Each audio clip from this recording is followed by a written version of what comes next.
Ladies and gentlemen, welcome to the 97 Republic YouTube channel, where I react to UFC news, live events, basically just anything related to the UFC. So I kindly ask that if you enjoy the video, a friendly reminder to click the like button. If you want to become a part of this channel, feel free to click the subscribe button. And if you don't want to miss out on anything, you want to stay up to date, feel free to click the notification bell. All of this really contributes to the growth of this channel. I would really appreciate it, and I hope you enjoy this one.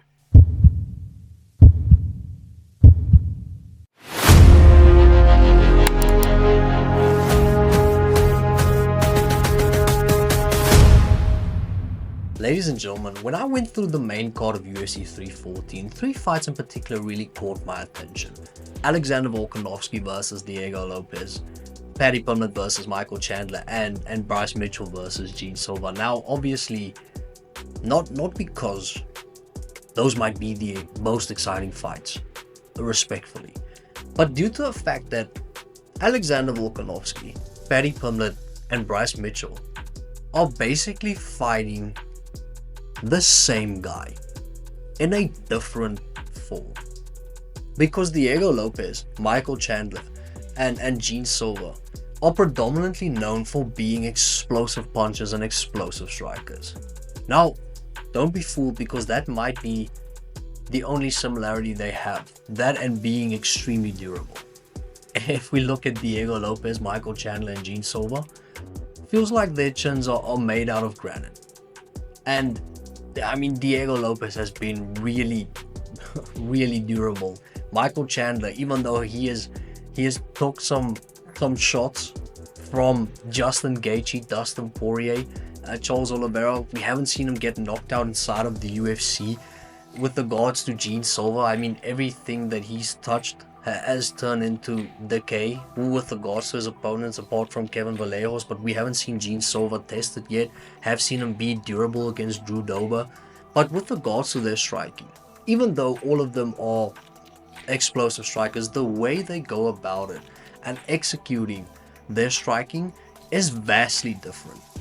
If we look at Diego Lopes, for example, his fight against Dan Ige and his fight against Brian Ortega, Diego predominantly would be the taller fighter, because the featherweight division, because it's 145, most of the time he'll be the taller fighter, but that doesn't prevent him from entering the pocket. If we look at Diego's striking, he relies a lot on his speed, and throughout his entire UFC career thus far, he has had the speed advantage against every single opponent.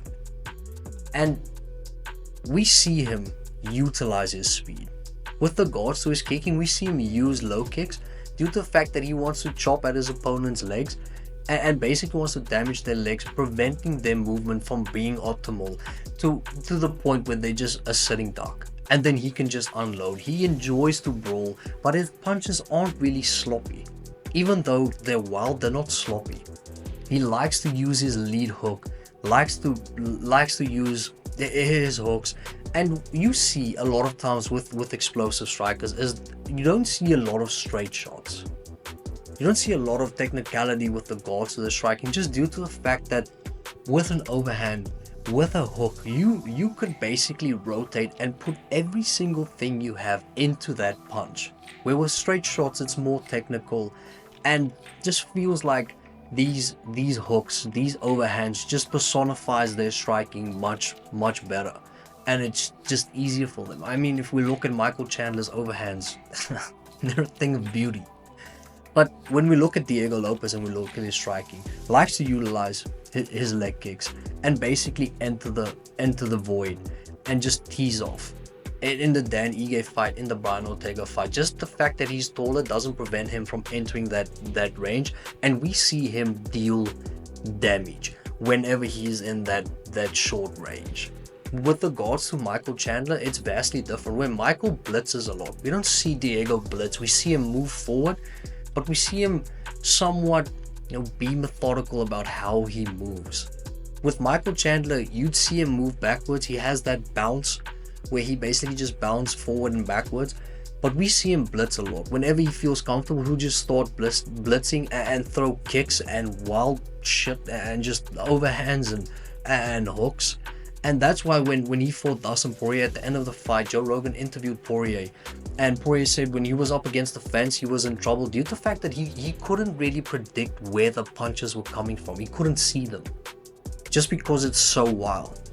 So Diego has a lot of speed, relies on his speed. We see Chandler blitz a lot and basically just go forward at an instant and just throw wild stuff. And then we see SIlva, where it's somewhat a combination of both, where he doesn't necessarily blitz. He has good speed, but I'd say he's the most methodical out of all of them. If we look at him, not a lot of volume with regards to SIlva and his striking, due to the fact that it's basic. It takes a lot of energy to put that much power in your shots. It's like comparing running and jogging. If you jog, then you could do it for way longer. If you run, way shorter, however, way quicker. And we see SIlva not throw a lot of volume, but his timing is really good. When he fought Charles Jourdain, coming off of that break and then landing, when we saw him fight Melsek Bagdasaryan, the timing on his shot, the methodical approach of how he executed it, it's just different. And out of those three, SIlva is the only one that actually looks comfortable fighting on the back foot, where his counter striking is really good. Especially when we saw it in the Charles Jourdain fight. A lot of times when he actually moved backwards, he landed good shots. However, with Diego Lopes, with Michael Chandler, the same doesn't apply. With Chandler, if you get him on the back foot, you just basically have to look out for overhand rights. That is basically his arsenal. And with regards to Diego Lopes, yeah, he'll land, but the power just doesn't translate the same as when he fights on the front foot. And that applies for him and Michael Chandler. And if we look at how Volk, Paddy and Bryce approaches it, it's basically gonna be the same. I think that with regards to Volkanovski and Paddy Pimblett, I don't think it's far-fetched to say that they are the better overall mixed martial arts, the better well-rounded fighter. If we look at wrestling, striking, jiu-jitsu, grappling, fight IQ, I mean, Paddy Pimblett fight IQ over Michael Chandler. Michael Chandler, respectfully, massive fan, has the fight IQ of a mailbox. Okay, the only thing Michael Chandler wants to win when he steps inside the octagon is the fans' approval. That's all he wants to win. He doesn't care about winning the fight. He will go in there and just basically try and win over the fans. And I don't understand the Michael Chandler hate.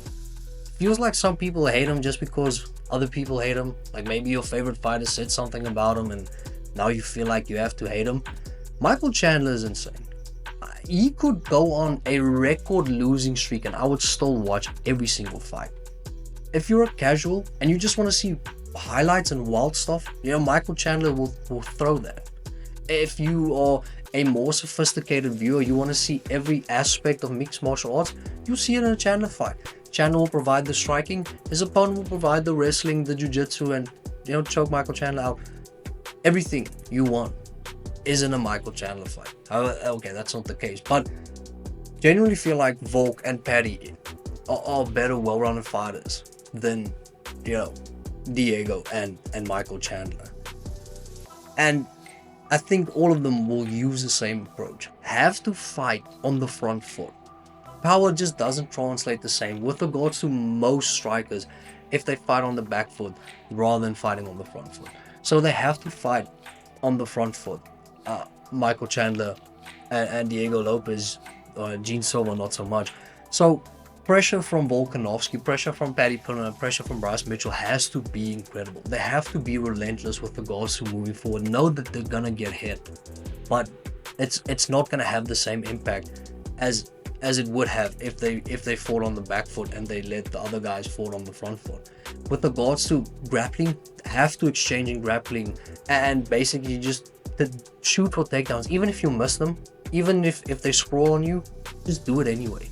Have them work harder, because that way you somewhat deplenish their cardio, their endurance. You eat away at their gas tank. the less energy they have, the less energy they can actually put in those power strikes, in those punches, and basically just chew away at their endurance, at their cardio. And wrestling will do that. Now sure, you might get tired as well, but I'd rather have, if I was Volk or Paddy or Bryce, I'd rather be tired and they be tired and I know I'm in less danger, rather than having both of us fresh and I could go to sleep, you know, at any point in the fight. And then with regards to leg kicks, have to use the leg kicks as well, just chopping down at the legs, due to the fact that especially Diego Lopes, he likes his check hook, and a lot of his power in his check hook comes from his feet. Where if you have, you know, good footwork, you start your rotation with your feet and it basically translates through your hips, goes through your punch.